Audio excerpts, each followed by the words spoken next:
Hello, ಎಲ್ಲರಿಗೂ ನಮಸ್ಕಾರ. ನೋಡಿ, ಇದು ರೋಸಾ ಗಿಡ, ಕೆಂಪು ರೋಸಾ. ಓಕೆ, ಈ ರೋಜಾದಲ್ಲಿ ಸುನಾಮಿ ಹಾಗೂ ಕೆಂಪು ಗುಲಾಬಿ, ಬಿಳಿ ಗುಲಾಬಿ ಎನ್ನುವ ಸುಮಾರು ತಳಿ ಬಂದಿವೆ. ಇದನ್ನು ಈಗ ಕಸಿ ಮಾಡಿ ರೈತರಿಗೆ ಗಿಡಗಳನ್ನು ಮಾರುತ್ತಾರೆ.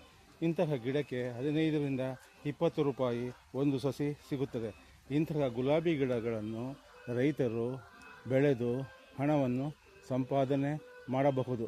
ಇದು ವರ್ಷ ಪೂರ್ತಿ ಈ ರೀತಿಯಾದ ಗುಲಾಬಿ ಹೂಗಳು ಬರುತ್ತಲೇ ಇರುತ್ತವೆ. ಇದಕ್ಕೆ ಉತ್ತಮವಾದ ಬೆಲೆ ಇದೆ.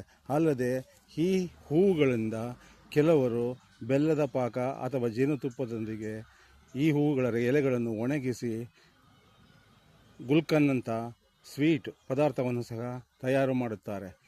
ಈ ಮಾಹಿತಿ ನಿಮಗೆ ಇಷ್ಟವಾದರೆ ಒಂದು ಲೈಕ್ ಕೊಟ್ಟು ಶೇರ್ ಮಾಡಿ. ಧನ್ಯವಾದಗಳು.